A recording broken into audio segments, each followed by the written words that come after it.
sobre o final do semestre. A banca hoje é composta pelos professores Matheus Surda e Mauro Bimbal. O grupo tem até 40 minutos para fazer a apresentação. Uma vez encerrada a apresentação, cada um dos professores tem algo em torno de 10 minutos para fazer a lição, para tirar dúvidas e depois até o final. Como essa é a última instância do processo pedagógico, eu peço que ninguém se manifeste durante a apresentação, desliguem, ou pelo menos coloquem no silencioso, celular, se for outra coisa que possa atrapalhar, para não tirar a concentração do aluno, para que a gente possa discorrer toda a apresentação sem percalços, e no final eu passo a palavra para os professores. Acabando a apresentação e a lição, a gente sai da sala, nós três, a gente vai para a sala dos professores, onde a gente vai deliberar sobre o trabalho sobre a nota, e aí o grupo encontra com a gente lá, onde eles recebem a nota final e a avaliação. A pessoa na porta, ela pode entrar. Pode falar que ela pode entrar, cara. Então tá, ficam prontos? Podemos? É com vocês.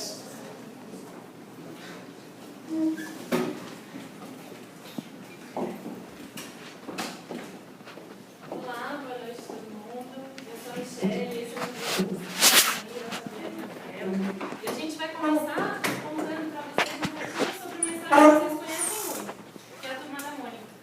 Eu tenho certeza que muitos de vocês leram a Turma da Mônica, leram os gibizinhos, e muitos de vocês deram para os seus filhos e netos lerem a Turminha da Mônica, e a certeza maior é que a gente vai dar para os nossos filhos lerem também a Turminha, o gibizinho na Turma da Mônica. E isso é tão forte que a gente consegue fazer um paralelo com a Disney. A gente consegue fazer um paralelo com a Disney, com o Maurício de Souza e o Walt Disney. Essa comparação é tão simples de fazer que até o próprio Maurício não se incomoda que ela seja feita. Ele é, inclusive, um dos maiores fãs de toda a produção do Walt Disney. A Turma da Mônica nasceu em 59, com os desenhos do Bidu e do Franjinho, e foi crescendo a partir de então e formando a turma toda que a gente conhece hoje, que conta com a Mônica, com a Magali, com o Castão, com o Cebolinha. Foi crescendo, criando cor, foi atraindo mais leitores, foi crescendo, e o mais importante, foi crescendo junto com seus leitores. Isso foi criando uma relação muito forte de afetividade junto com eles. E é uma marca que crescendo foi atraindo mais e atraindo cada vez mais relacionamentos bons junto com ela. Com esse crescimento, a gente consegue perceber que ela foi presa, ela foi... Esse amor todo, o grupo conseguiu fazer um paralelo com o conceito de logomarca. Já que é uma marca que todo mundo respeita, uma marca que todo mundo pensa bem, uma marca que todo mundo lembra muito. E por conta disso a gente conseguiu conceituar ela como uma logomarca. Crescendo, passando por essa transição toda, o Maurício foi intuitivamente transformando esse conteúdo dele, tirando dos gibizinhos, transformando em outras mídias, em outras plataformas. Ele sentiu a necessidade disso para conseguir fazer com que o público se mantivesse fiel.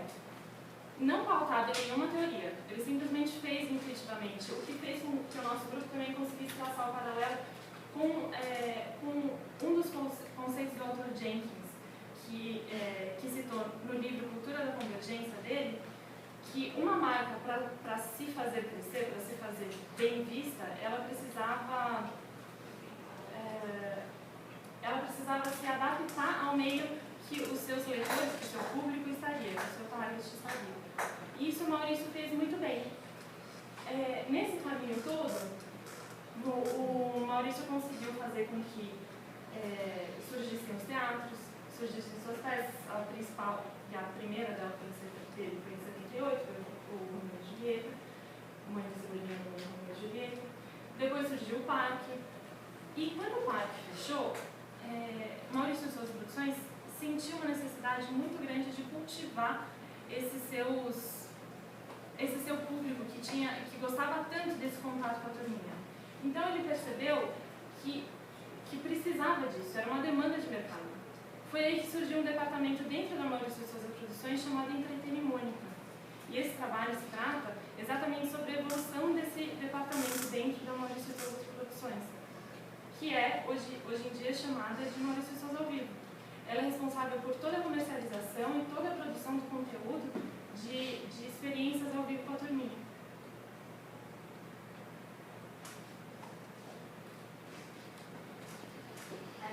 A Maurício de Souza, ao vivo, hoje ela ainda é localizada fisicamente no mesmo prédio da Maurício de Souza Produções. Ela está dividida em 4 eixos. Na realidade, na prática, esses 4 eixos não funcionam muito assim, porque tem muita convergência dos projetos.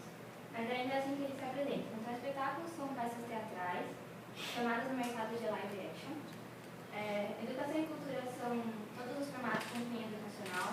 Eventos são, na sua maioria, customizados para outras empresas. E espaços temáticos são narrativas que, na sua maioria, acontecem dentro de shoppings. Falando do faturamento, a empresa, desde que cresceu, ela vem faturando muito bem. Ela não tem problema de entrada de caixa, mas ela está inserida num mercado muito grande, que tem grandes faturamentos. Então, ela ainda tem muito que explorar financeiramente. Olhando aqui nesse gráfico, a representatividade de cada eixo dentro do faturamento da empresa, a gente identificou que o eixo espetáculo ele tem grande porcentagem, é muito representativo financeiramente, e ele tem uma grande oportunidade de crescimento. Por isso que o grupo definiu o eixo espetáculo como foco para a nossa análise daqui por diante. Agora a gente vai entender como a Maurício de Souza ao Vivo entrega esses produtos para o mercado. A gente definiu 5 modelos. Primeiros modelos de produção. A gente definiu o modelo interno, que é um projeto encabeçado pela Maurício de Souza ao Vivo. Ele traz alguns fornecedores no meio do caminho para ajudar ele a entregar, mas é um projeto da Maurício de Souza ao Vivo. O segundo modelo a gente chama de cooperado. Quando a Maurício de Souza ela traz um parceiro, que esse parceiro tem alguma expertise que a Maurício de Souza ao Vivo não tem. Então, um exemplo dessa expertise é o Circo dos Sonhos, que eles têm esse know-how de circenses. Para o modelo de negócio, a gente tem a turnê, que é quando a Maurício de Souza ela traz um agente que faz a venda de um portfólio de peças, na sua maioria, para fora do eixo de São Paulo. Outro modelo é a parceria, o cachê passivo, quando alguém se interessa, como produtor local, alguma empresa se interessa por realizar uma peça da Maurício de Souza ao Vivo, entra em contato com a empresa não vê uma oportunidade financeira nesse momento com esse parceiro específico, então ela repassa essa demanda para o agente, e o agente faz a comercialização. Ou então, alguém se interessa pelo teatro, apresenta para a Maurício de Souza ao Vivo, ela vê uma oportunidade e ela encabeça esse projeto junto com o parceiro. A gente fez uma análise de 8 P's pela ótica de serviço. A gente viu que, no geral, a empresa trabalha muito bem com todos os pontos de serviço, contudo, 3 nos chamaram a atenção. Primeiro, processos. Eles têm processos formalizados, mas, por ser uma empresa muito mais relacional do que processual, na hora de que gera demanda, eles encontram problemas. Também a gente fala de pessoas, que está muito relacionada a essa questão processual. Eles não têm muito, mais distribuído, os job descriptions não são bem determinados, então algumas vezes eles perdem onde aconteceu o erro, qual foi o problema. E por último, comunicação. É uma área que está crescendo, a empresa é nova, mas ela tem esse problema de comunicação, principalmente na identificação de o que é a Maurício de Souza Produções e o que é a Maurício de Souza ao Vivo nas vendas do dia.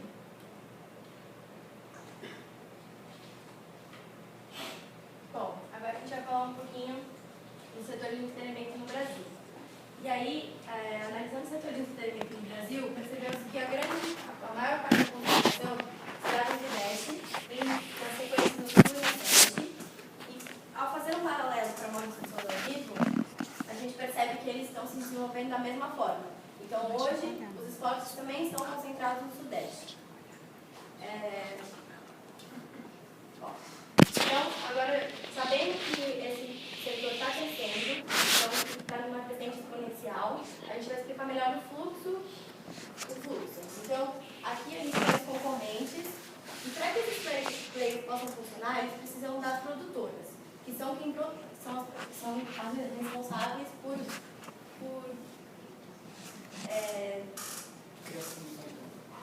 Na verdade, elas são responsáveis por indicar o que precisa para realizar a peça. Daí, elas contam com os outros stakeholders, então esse quadrante. E aqui, um stakeholder merece destaque, que são as agências de live marketing ou agências de evento. Por quê? Porque elas detêm o poder de barganha. Então, elas estão no meio da cadeia e elas conseguem ter uma negociação melhor, o que facilita muito o processo. Mas, todos eles pensam no consumidor final. E, tratando deles, a gente traçou dois perfis. O perfil do decisor e do influenciador. O decisor é o pai, né, que ele tem o poder de efetivar a compra. Então, ele que vai definitivamente escolher. E o influenciador é o filho que tem uma relação afetiva com o conteúdo. Mas, a gente também tem as empresas, que também contribuem para o processo de construção, também contribuem para a construção do processo. Uma vez que elas participam como apoio ou patrocinadores das peças. E aí, falando um pouquinho mais deles, a gente tem o B2B, que são as empresas, e o público B2C. Ambos são nossos clientes. Aqui, a gente vai explicar melhor a motivação de compra, o critério de escolha e o comportamento pós-compra de cada um. Primeiros decisores,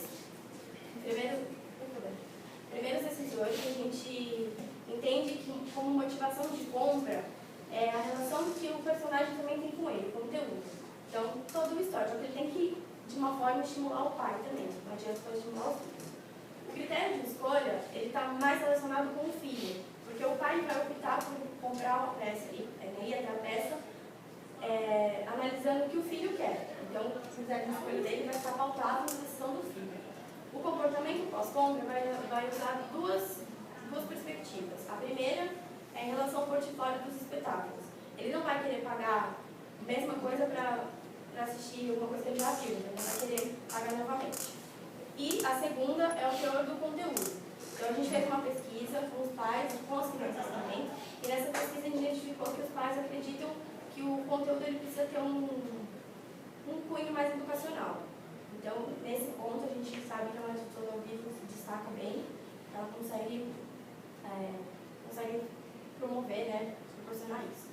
Então, agora partindo para os influenciadores, com motivação de compra, a gente sabe que eles têm duas vertentes. Uma é o ambiente escolar e o segundo são os pais. O ambiente escolar porque é o referencial deles. Então, tudo que os amiguinhos consomem, ou os próprios professores, eles tendem a repetir esse tipo de conduta. E os pais, porque eles copiam o pai, porque ele já tem um contato com a marca. Já como critério de escolha, é a relação do personagem e exposição na mídia. Então, se o personagem está no dia a dia dele, ele tende a consumir aquilo em todas as plataformas possíveis e imagináveis.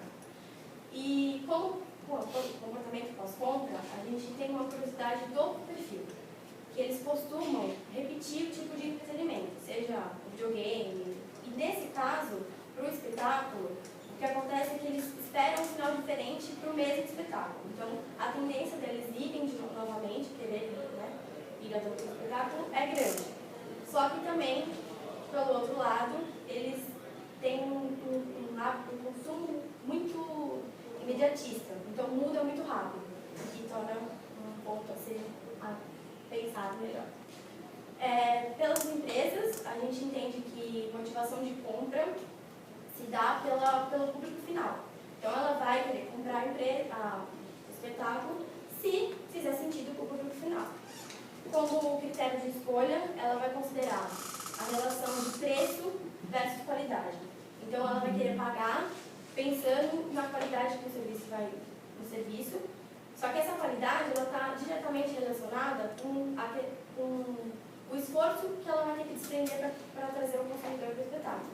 Então, se o conteúdo for conhecido e se tiver que gastar menos com publicação, ela tende a escolher esse espetáculo. E o comportamento pós-compra é basicamente igual, ou seja, retorno sobre o investimento. Ele vai analisar se aquilo fez sentido, se teve um investimento. Bom, aí a gente precisa agora explicar onde a Maurício de Souza está inserida dentro do live action. E aqui a gente criamos grupos estratégicos, e para isso a gente traçou dois paralelos. O primeiro é de preço em relação a nível de produção. O segundo é o investimento em mídia versus a relação com os profissionais.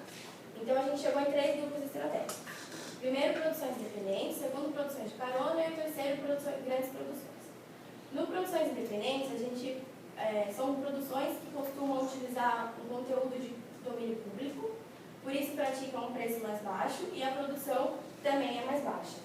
Já na produções de carona, elas utilizam um conteúdo que está em alta de modismo. E o preço, se comparado aos outros players, ele costuma ser mediano, mas se comparado às produções, ele costuma ser baixo. Então, aqui, porque a produção ela é inferior.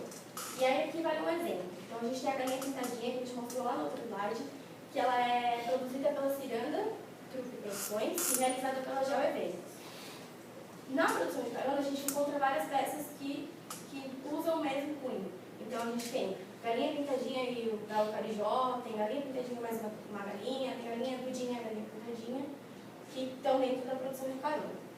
As grandes produções, elas exploram muito bem o conteúdo, trabalham a produção do espetáculo em si e, por isso, elas costumam praticar um preço mais alto do que os outros players. E é aqui que a Maurício de Souza é concebida. Maurício de Souza, desculpa.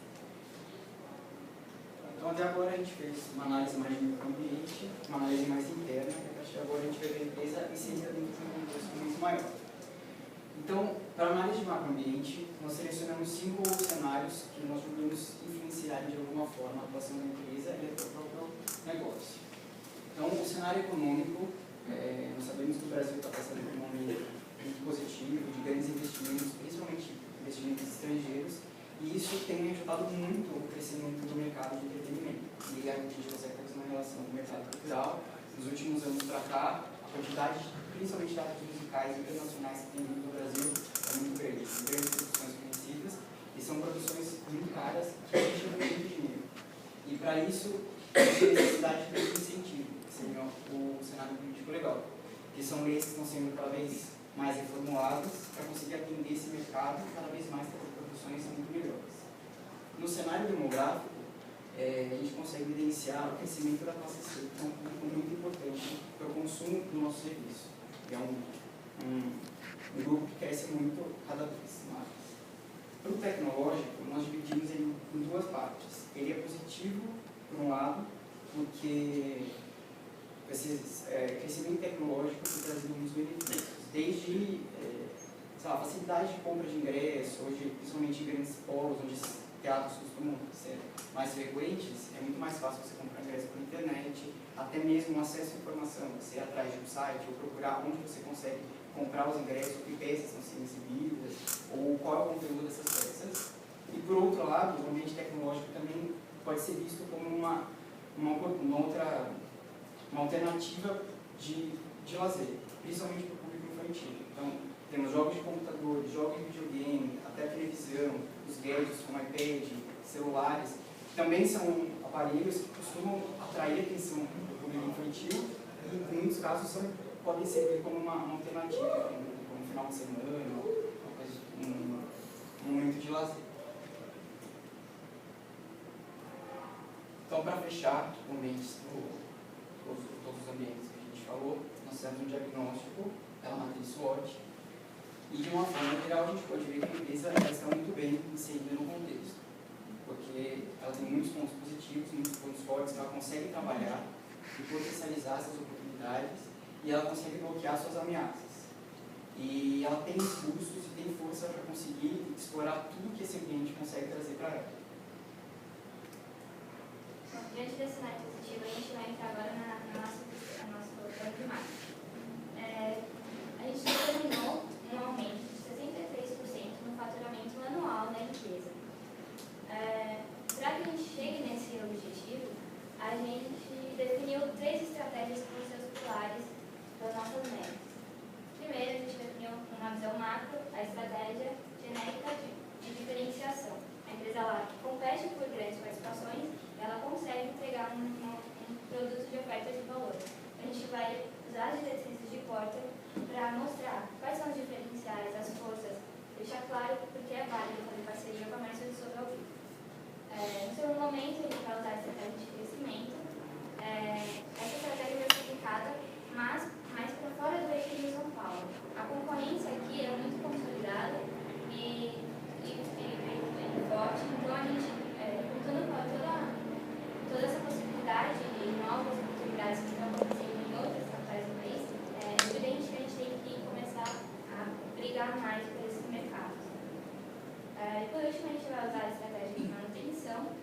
pode negar que esse mercado é muito importante, o mercado do eixo do São Paulo é muito forte. Então, a gente acredita que a Marcia de Souza Lima já está bem posicionada e está muito bem colocada aqui. A gente precisa fortalecer e garantir que esses números continuem com o crescimento do mercado. A gente vai estudar a estratégia de sustentação, já que a empresa ela tem diferenciais, ela tem força, ela já tem controle da cadeia produtiva e já tem parcerias com os mercados. Nós temos então 18 ações que serão pautadas em seguinte direção. Então, nós falamos de estratégias, de diferenciação, crescimento e manutenção, e elas também servirão para públicos diferentes. Então, algumas ações terão foco para público B2B, que são essas empresas e as parcerias, e o público B2C, que é o consumidor final. Então, aí temos as 18 ações e nós vamos explicar, dividimos em 6 eixos. Então, seria o primeiro eixo de diferenciação, para B2B, crescimento B2B, crescimento. Então, o primeiro eixo de diferenciação, para o público B2B, nós vamos usar o site como explicação para esse eixo, que seria justamente isso, a criação de um site que vai ser o contato direto da empresa com o público. Esse site vai ter tanto um lado, ele vai ser focado tanto para o público B2B quanto para o B2C. O público B2C teria essa cara, uma cara mais contraída, mais rústica, que traduz o que a marca quer passar, e aí a pessoa pode acessar informações dos espetáculos, sinopse, se informar um pouco mais, e até mesmo comprar os ingressos, ela teria um vínculo com as empresas de bilheteria, onde ela consegue comprar o ingresso para assistir os shows. E numa seção mais reservada desse mesmo site, as empresas podem entrar para acessar um conteúdo mais exclusivo, ser um conteúdo mais técnico. Então, um conteúdo que apresenta informações sobre os espetáculos, como ela consegue fazer para contratar o serviço, quais são as especificações técnicas. E para que isso aconteça, ela teria que realizar um cadastro. E esse cadastro vai nos ajudar a alimentar o nosso banco de dados, que também será criado, e ele também vai servir de ajuda para outras ações, como as de CRM, de incentivo. O nosso segundo quadrante seriam as ações de crescimento para o público B2B. Então, nós temos uma ação que a gente chama de dossiê, que nada mais é do que um documento, ela bem elaborado, um documento premium, que vai conter essas informações técnicas e vai ser entregue para empresas selecionadas desse banco de dados. Então, serão empresas que têm um potencial para nos ajudar em qualquer outro lugar do país, São Paulo, Rio de Janeiro, outros estados, e até mesmo empresas que já trabalham com as pessoas ao vivo. E aí seria mais ou menos a caixa. E também podemos usar o plano de vendas, que vai ser um plano criado com foco para os outros estados, que não seja São Paulo e Rio de Janeiro, justamente na intenção de expandir a atuação da empresa. Então, levando ela a atuar muito mais forte em outros estados onde existe um mercado potencial, mas ele ainda é pouco explorado. Então, esse plano de vendas, ele basicamente vai ser o quê? São 3 pacotes criados, que além de entregar a peça em si, vão ter alguns serviços agregados, como sessão de autógrafo, sessão de fotos, as pessoas podem conhecer o personagem. No terceiro e último quadrante do B2B, teremos a ação de meta de vendas. Esse quadrante ele tem importância, é uma situação que a empresa já é reconhecida pelo mercado, então a gente vai ter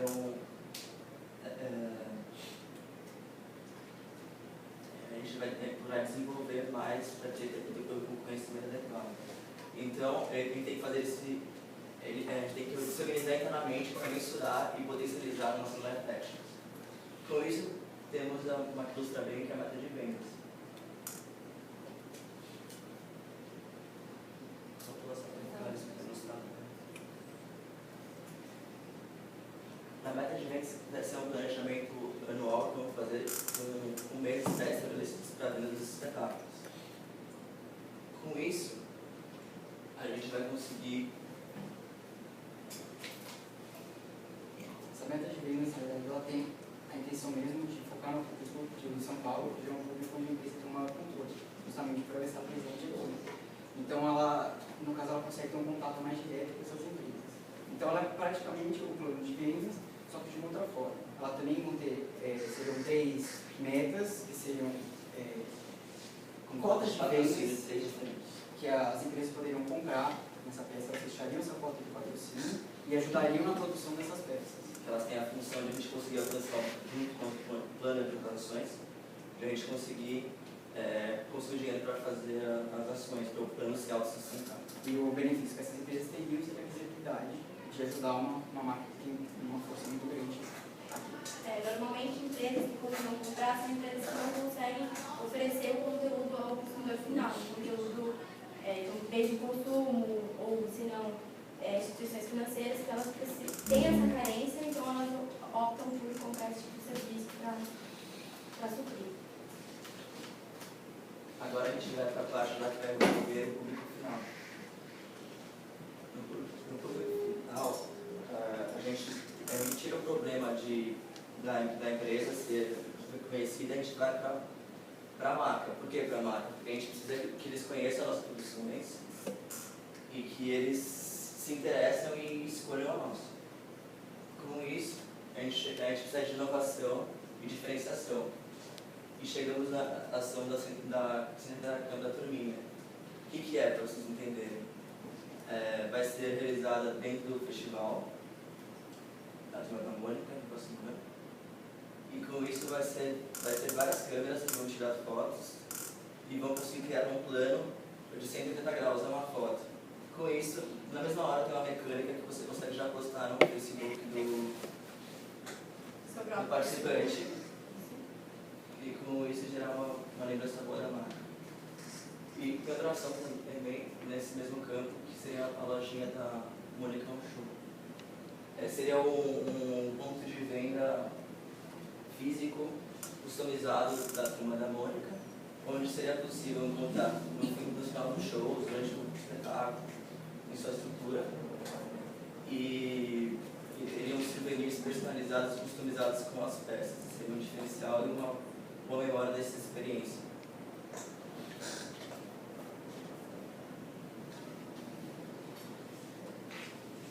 Aqui é a carinha de como seria o ponto de venda dos espetáculos.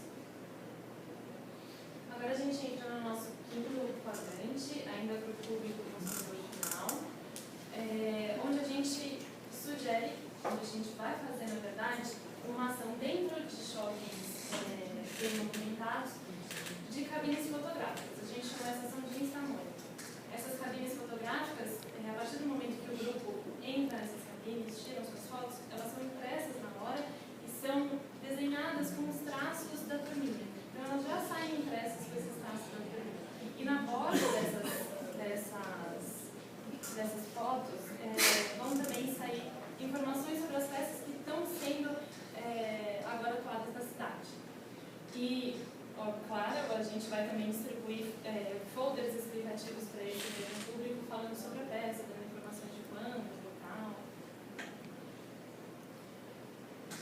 No nosso último quadrante, a gente tem a intenção de manter, porque esse último quadrante agora continua focando no nosso consumidor final, mas dentro do eixo principal de São Paulo. E até então a gente tinha feito as ações antes do Itaúna, por exemplo, tinha sido para cidades fora desse eixo principal aqui de São Paulo. E como todo mundo sabe, anualmente a Maurício Souza Produções está dentro da Bienal. Todos os anos eles estão dentro da Bienal e a gente vai aproveitar desse momento para fazer também duas ações. Uma das ações é instalar esses totens de tecnologia RFID e também distribuir para o público pulseirinhas com essa tecnologia, que permite, assim que a pessoa chega perto e se conecta no leitor do totem, ela consegue compartilhar dentro do Facebook com seus amigos as informações que ela quiser. E junto com essa mensagem vão aparecer também mensagens da Maurício Souza ao vivo. O que está acontecendo, quais são as peças, o que está acontecendo naquele evento e tal. Outra ação que a gente vai fazer também dentro da Bienal vai ser promover os meetings com a turminha e também com o Maurício de Souza. E aí também com o intuito de fortalecer, de manter essa marca, de fortalecer a comunicação deles e manter a venda estimulada. no panorama geral, então, das ações, como a gente falou, nós vamos ocorrer do período de julho de 2013 até o final de 2014.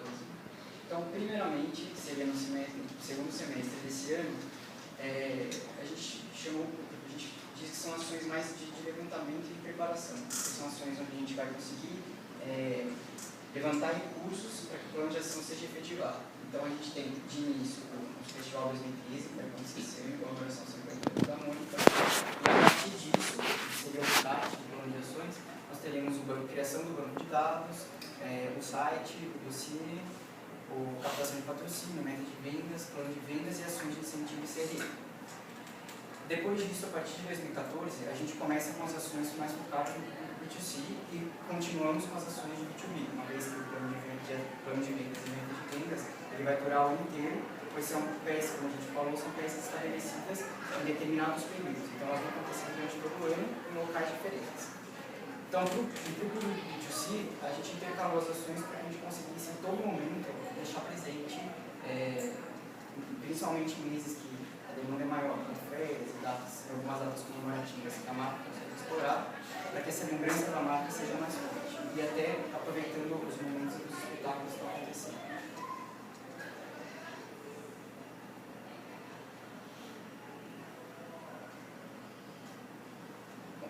Para a gente entender a nossa atividade financeira, primeiro a gente precisa dizer que a empresa não possui uma verba de marketing pré-estabelecida. Então, para que a gente pudesse trabalhar nosso plano de ações, nós criamos essa ação do meta de vendas e o plano de vendas. Então, como eu falei, são as ações que vão dar o início a tudo, pois são elas que vão trazer os fundos que a gente vai usar para o plano de ação. Então, a partir do momento que a empresa conseguir fechar todas as metas de vendas desses espetáculos e todos os patrocínios, todo o dinheiro arrecadado com isso será usado para a gente conseguir montar nosso plano de ação. E aí a gente diz que o nosso plano de ação é um plano de ação que vai ser autopagado. Aí aqui no demonstrativo a gente começa os valores de evolução que ao longo dos anos cada um dos serviços que a empresa atende, de acordo com a nossa projeção, para a obtenção do lucro final.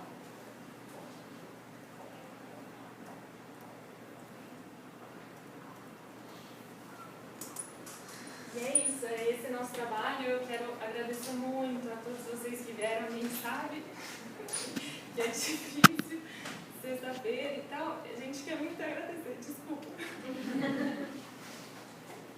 A gente quer muito agradecer ao pessoal da empresa, a Marina, ao Rafa, a todo mundo que não conseguiu vir. A gente sabe o quanto a gente pegou no pé, o quanto precisou pegar no pé, aos pais, aos amigos, aos professores, à ESPM, por toda a estrutura. E é isso, a gente está super feliz. E é isso, obrigada.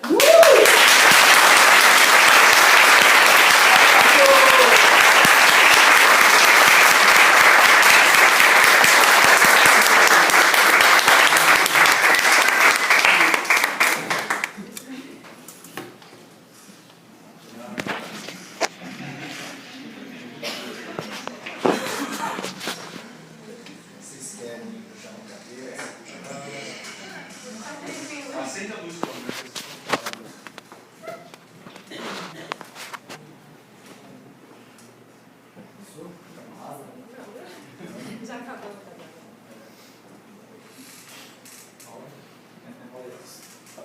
Boa noite. Bom, primeiro, queria dar parabéns aos gestores pelo trabalho. Eu gostei bastante do trabalho de vocês. Quem não ouviu da prestação só do perceber que são ansiosos, mas isso é muito normal quando a gente se envolve com o trabalho que a gente faz e é nítido que vocês se envolveram com o trabalho, né? Quando a gente se envolve, o que é certo, o que sai perfeito e tal. Então, assim, gostei bastante do trabalho de vocês. Estou dizendo isso para vocês respirarem, relaxarem, tá? Muita atenção no ar. Bom, eu destaquei vários pontos aqui, elogios que eu quero fazer, coisas que eu achei interessante do trabalho, e eu não sei se são dúvidas, eu tenho mais, acho que, provocações para fazer para vocês a respeito de algumas coisas que eu vi no trabalho, né? E até quero como vocês respondem isso. Mas, bom, vamos começar pelas partes que eu achei legal do trabalho de vocês. Gostei de vocês terem colocado Jenkins no trabalho, porque é difícil a gente ver, não é um conteúdo, né, certamente não é um conteúdo relacionado diretamente a marketing, nada. É um autor que a gente trabalha bastante no acadêmico de pesquisa, né, e vocês foram atrás, leram, né, um conteúdo que vocês, não é comum a gente encontrar em PGE. Então, eu achei legal vocês saírem do aporte comum do PGE clássico para coisas diferentes. E abriram, né, quase abrindo o PGE com isso. Achei isso bem legal de vocês. Quem na faculdade dá para vocês diagrama de Ishikawa? Ninguém. Então, eu achei legal também vocês terem atrás de uma ferramenta diferente para tentar ajudar a explorar melhor o que vocês estavam tendo contato, né? Uma forma que vocês ilustram cadeia de valor, vocês têm estratégias didáticas boas no trabalho, que dá para entender a linha de raciocínio que vocês estão querendo construir, né? Mesmo que, em texto isso é comum, né? Mesmo que em texto pontualmente alguma coisa não fique tão clara, né?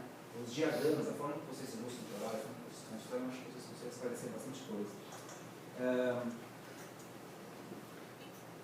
Fatores de sucesso eu achei muito legal como vocês construíram, porque eu senti que vocês de fato fizeram em cima das pesquisas que vocês realizaram. Eu queria que vocês me contassem um pouquinho melhor como é que foi. Se eu entendi bem, vocês fizeram duas pesquisas, uma com crianças e uma com o público consumidor. Me conta melhor como é que foi essas pesquisas, especialmente com as crianças, como é que foi o processo?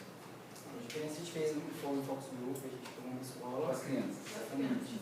E foi de 4 a 10, para 11 anos. A gente se dividiu em 3 grupos. E na verdade foi uma conversa bem descontraída, né?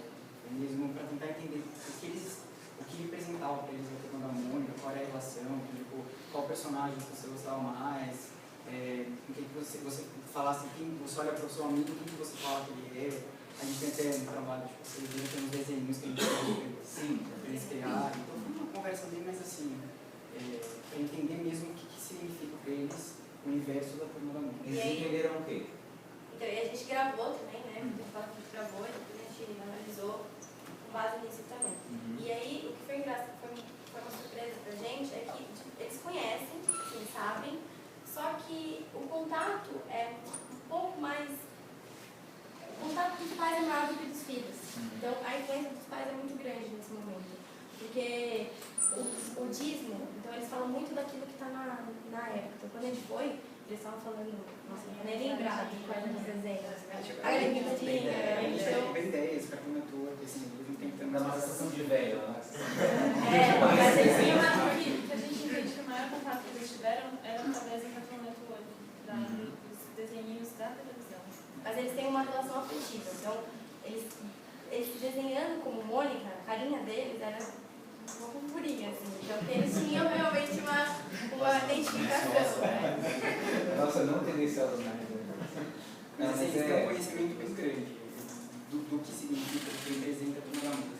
Até esse é legal vocês pegarem isso. Eu perguntei isso exatamente porque o macroambiente cultural de vocês, acho que ali era um ponto que vocês poderiam ter explorado um pouco melhor. Isso, essa questão, dessa importância da memória, né? Que a produção do Maurício Souza tem na identidade nacional até. Né? E não acho que é algo que fez falta, não necessariamente assim, mas que vocês tinham, eu senti que vocês tinham informação para colocar lá. Né? Vocês tinham mais, quer dizer assim, vocês tinham mais a contar. Né? Então, podia estar lá, porque a pesquisa de justiça é bem interessante. E a dos adultos? Vocês fizeram online? Não, foi. Mas assim, eu quero entender mesmo essa relação dos pais, tanto com a questão do entretenimento, né? O que é para eles a relação com família, já que os espetáculos de uma maneira são consumidos em família, e entender também para os pais qual é a relação à arte. A gente quis entender também como era a relação de decisão, assim, era o filho que decidia, o pai, Se o que importava era o valor mesmo, ou se o pai dava a palavra final ou era o filho. Na verdade, existiam esses três tipos de pais.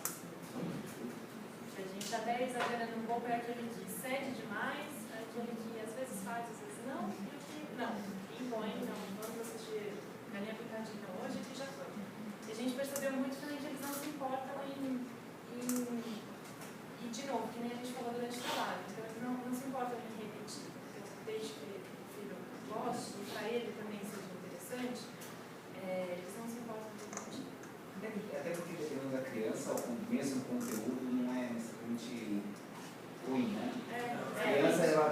a repetir, parece que resolve na cabeça uma hora e não gosta mais. Muda muito rápido. E espetáculos acontece de mudar muitas coisas. Algumas coisas, claro que a história principal continua a mesma coisa, mas é tanto o elemento visual atrativo para a criança que para ele já é o suficiente. Costuma ser o suficiente. Para os pais que a gente percebeu que eles realmente se incomodam, né? É engraçado que essa relação que vocês fazem, vocês até destacam na prestação dos pais com as crianças, vocês de compra, quando chega no plano de ação, ele está lá, ele está implícito. Né? Dá para perceber que vocês tiveram algumas preocupações, tem uma relação, como é que vocês chamam de flash mob, tiveram flash, como é que é? Aproveita também, mas você fez a preocupação de abordar o pai, né, quer dizer, ter um contato. Aqui eu achei que era, não sei se eu podia chamar de uma decisão estratégica, mas eu achei legal dessa percepção de vocês, ela fica meio implícita ali no caminho. Não é uma reclamação, né? Enfim, cada um tem um jeito de fazer. Porque eu aqui, no particular, achei interessante. Como o professor Matheus vai conversar com vocês sobre estratégia, eu quero falar pontualmente sobre ações, pontualmente mesmo, tá? As ações de vocês. Eu achei que as ações que vocês fizeram são bastante interessantes, são pertinentes, vocês fazem a integração com o quadrinho, explica como é que cada um vai estar relacionado com o desenho estratégico que vocês fazem, legal. Só que eu senti que eu gostaria que vocês falassem mais das ações. Parece que vocês tiveram a preocupação de ser objetivos, vamos lá, legal, tá, mas tem coisa que precisava, mecânica que precisava ser contada um pouco melhor, para a gente entender mesmo. Eu vou pegar algumas aqui só, vou ter um monte de dúvidas assim, pontualmente, vou ver aqui, ó. Uma provocação, hein? Essa aqui é boba, vai. Mesmo. Vocês fazem a nação de banco de dados. Vocês constroem.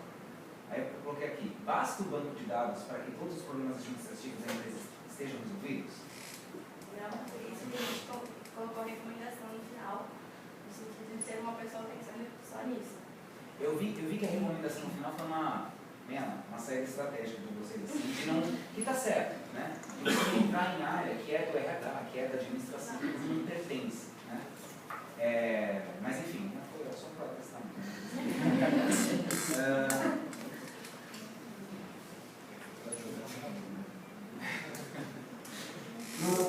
No plano de vendas que vocês fazem uma diferenciação entre pacotes, tá, né? De prêmios, né? Vocês não acham que aquela diferenciação de repente está muito pequena? Você acha que o cara vai sentir mesmo, vai ter vontade de ir maior? Vocês pensaram em alguma coisa, ou vocês fecharam um olhar junto? Não é mais como assim, mas essa construção qual foi a preocupação? Na verdade, essa mistura de serviços ela já acontece muito ultimamente no São Paulo. Eles têm uma facilidade de levar os atores, uma facilidade maior de educar com os formatos. A gente teve essa ideia de levar esse formato para fora para dar essa ideia de agregar mais valor, de o B2B ver uma forma de agregar valor para ele financeiramente e para o público final. Então, a gente quis não começar logo com um pacote muito grande, para que também fosse difícil de administrar, e também é muito caro, é muito mais trabalhoso levar isso para o país inteiro. Imagina, chega um cara de Manaus e fala, nossa, eu quero fazer isso em Manaus. Vamos fazer, mas não tem que ter uma limitação, a empresa tem que estar preparada para fazer isso acontecer. Acho que é mais nesse sentido. Acho que no todo, assim, todas as ações a gente pensou com cuidado de não ir com toda a força logo no começo, porque a empresa ainda é muito recente. Então ela não consegue suportar. Logo de cara, a gente tem um pouco de teste. Porque a gente conversa com eles, a gente vê que eles são super inovadores, eles fazem as coisas, têm oportunidade e vão atrás. Mas aí quando você trata de um universo também do Brasil, aí tem que ter cautela, tem que ter esse tipo de pessoas ou de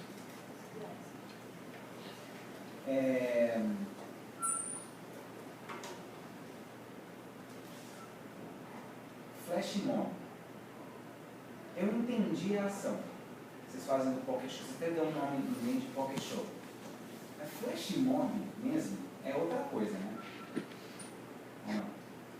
A gente ficou mais visto, mas aconteceu bastante isso, principalmente em questão de uma forma de você impactar, surpreender a pessoa. Então, quando vocês falam de flash mob, eu falei, meu, eu olhei o título, pensei assim, eles vão agitar alguma coisa pela internet, aí o pessoal vai ter que aparecer vestido de todo mundo com a roupa da Mônica, na Paulista, faz barulho, atravessa o sinal e acabou, né? Mas a diferença... Pode falar. A diferença é exatamente essa. O pop show, se for só o pop show, ele estaria ali e seria mais uma apresentação do espetáculo. A ideia é que sim, exista uma interação entre o público e a apresentação. E a gente fala elemento surpresa com elemento experiência. A pessoa não vai Você ter vai só... fotografia. Não vai só consumir nada, vai ter uma experiência que essa. Não é um termo técnico, flash mob, na verdade, mas quando falam de mob, geralmente flash mob envolve uma mobilização social para que aquilo aconteça, uma coisa idiota. A ideia do flash mob geralmente é rápido e simples, né? Mas eu entendi, né? É mais do nome que eu achei estranho, assim, deu uma viajada. E o Instamônica, ele é tecnologicamente viável? Vocês foram atrás ou foi uma ideia que vocês tiveram? Tecnologicamente viável, a gente consultou até. E aí? É completamente viável e até o custo não é tão caro para manter. Quer dizer, na verdade é uma ação bem pontual, né? Não é viável, é bem viável. A gente customizar. Estendida por muito tempo, mas vai acontecer no momento. Eles customizam mesmo todo o produto que eles entregam. Todas as ações elas foram feitas já com base nas... É viável mesmo, os orçamentos são reais, né? Os orçamentos são reais. Legal. E, por fim, último, a lojinha que vocês vão colocar no final dos shows, mas por que só no final do show? Por que não dar uma de galinha pintadinha e começar a colocar produto para todo lado? Então, porque eu acho que pede um pouco atenção, né? A gente tem uma preocupação com o conteúdo. Então, assim, não é vender produto, não é o objetivo principal. E não é, principalmente da maior dos pessoas ao vivo. Não é esse o objetivo. É simplesmente entregar um além e conseguir fazer com que a experiência vá para a casa das crianças. É esse o intuito. Não é uma forma de tangibilizar um serviço que é bem complicado. Então, ela torna um plus, né? Ela não é o foco principal. Eu só pensei em refletir nisso, de ampliar essa questão de produto, porque quando vocês apontam nas estratégias, então não sei como é que eu falo, mas quando vocês apontam estratégias que vocês buscam diferenciação, eu entendi que essa diferenciação está envolvida com essa experiência de consumo mesmo, da turma da Mônica. E quando você fala de experiência de consumo, e até porque vocês usam Jenkins, na primeira fala atrás, essa experiência de consumo ela é diversa, ela é midiática, então está num desenho, num quadrinho, etc., numa propaganda que aparece, mas está em mercadorias também, está em games, tem um monte de outras coisas, né? E isso vai compondo uma experiência, vai compondo essa experiência que vocês estão se propondo a construir, né? Por isso que eu pensei até que, ao ler, né, essa ação que vocês iam, que tinham criado sobre um segundo momento e tal, mas de novo, não é uma reclamação. Eu acho que vocês constroem um plano claro, vocês se propõem a chegar no certo ponto, vocês chegam adequadamente ali, acho que vocês é bem amarrado nesse sentido. Bom, parabéns. Sobre um pouco. Na estratégia que é a política, que é sobre muitas coisas. Nós vamos, primeiro, parabéns pelo trabalho. Eu sei até um pouco mais do processo, sei quando vocês se envolverem realmente com essa questão. A minha ideia é que os últimos são os primeiros, né? Os últimos a entregar são os primeiros a apresentar. O modo já tocou bastante coisa que a gente chegou a discutir antes, nos compositivos, que eu concordo com ele, na discussão, na análise que vocês fizeram, na ferramental usada para isso. Tem algumas questões pontuais, mas acho que a banca não é o momento de ficar dentro do detalhezinho. Eu queria perguntar para vocês, até do ponto de vista estratégico, eu quero transmitir um mal, algumas coisas para discutir. Antes eu vou até ampliar um pouco essa questão. Não tem certo e errado. Porque o plano acho que está correto. O plano ele entrega bem a solução para os problemas que vocês levantaram.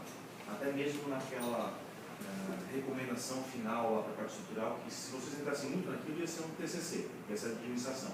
Então, está perfeito aquilo lá mesmo, mas vocês têm uma função estratégica e eu quero tentar comprovar algumas coisas para a gente esclarecer um pouco melhor. Em algum momento do trabalho, isso tem, na verdade, não é algum momento só pontual, tem algumas partes, que fala que 40% do faturamento hoje é de classe C. O Mauro Souza disse que tem uma pesquisa que comprova que praticamente 40% da rentabilidade dele também da classe C. Vocês colocam também lá no macro ambiente que a classe C tem se desenvolvido e é um público interessante. Não chegam a tomar muito partido se é para lá que vocês vão ou não, mas é interessante. Aí vocês estão trabalhando com algumas questões, por exemplo, plano de mídia, estratégia de mídia, todas as questões de comunicação que vão para a classe AB. Por que tem esse buraco aqui? Identifica a classe C e vai para B. Bom, na verdade, o nosso plano de mídia é muito mais um apoio para a questão da visibilidade que os patrocinadores vão ter do que a marca como um todo. Então, aí a gente fez muito mais focado justamente nessa questão de como de um benefício que essas empresas teriam em se associar a uma marca tão forte como a nossa algum.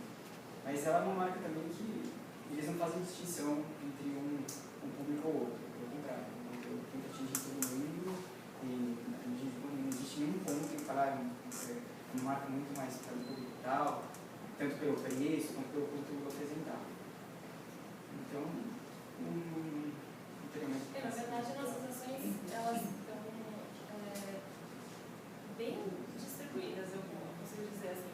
É claro que o plano de mídia foi feito dessa maneira, até porque a gente considera que seja o produto mais fácil de ser vendido para a classe AB, até por conta do preço e da posição, do posicionamento, mas em todas as ações a gente faz com que a Maurício Souza Vivo esteja presente para todo mundo, para todas as classes. A gente sabe e considera que ela seja, que o público seja muito importante mesmo, apesar de o plano de mídia estar. E acho que, assim, para efetivar a compra, pensando no público final lá, o consumidor, o negócio de ele vai comprar, antes disso a gente tem um trabalho de marca. Novamente, a empresa é recente e pra gente, no trabalho, a gente identificou que sim, é muito importante para o público B2B saber que existe uma pessoa ao vivo. Então, plano de mídia também vem com esse propósito de suprir essa necessidade de contar, trabalhar a marca mesmo.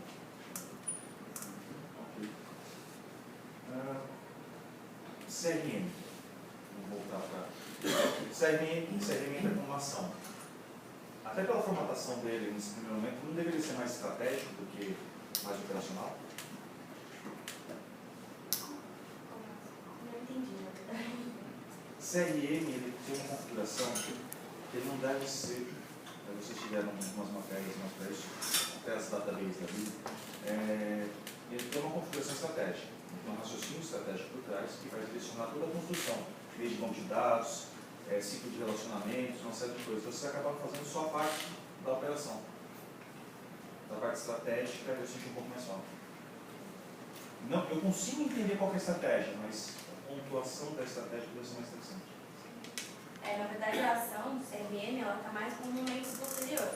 Então, pode ter faltado mesmo falar um pouco mais da parte estratégica da construção do banco, talvez, nesse sentido. Mas, assim, a ação, a ideia é que ela aconteça depois que já tiver um banco formado, então que a gente já tenha pensado nessa A gente discutiu muito foi quando a gente vai começar a ativar essas pessoas que a gente está conseguindo contatos, já que a gente está começando do zero.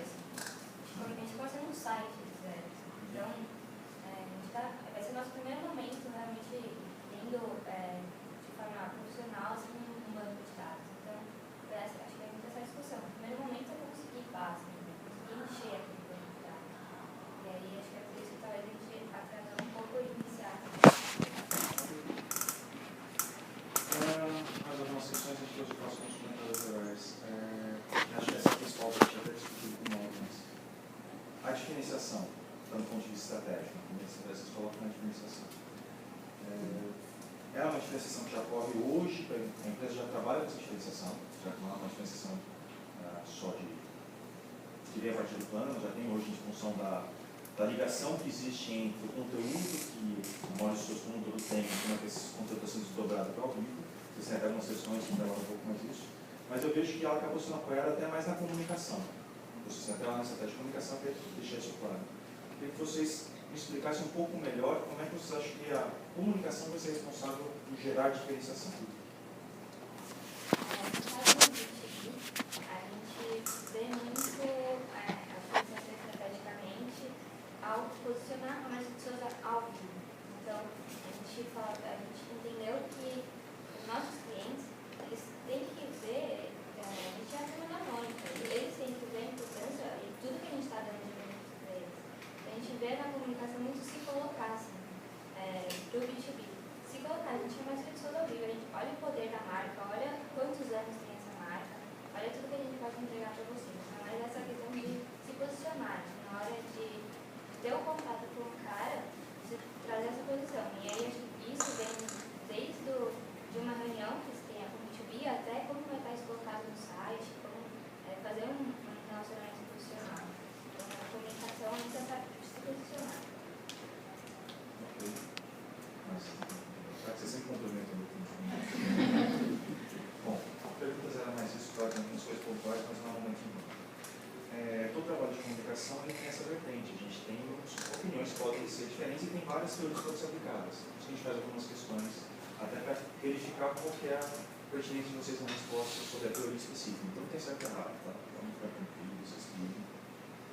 Eu gosto bastante do plano, eu gosto bastante da ideia de sair do eixo, ir mais para o interior, ir mais para outras regiões que estão se desenvolvendo, como vocês levantam lá, o Nordeste está crescendo bastante, acho que é interessante.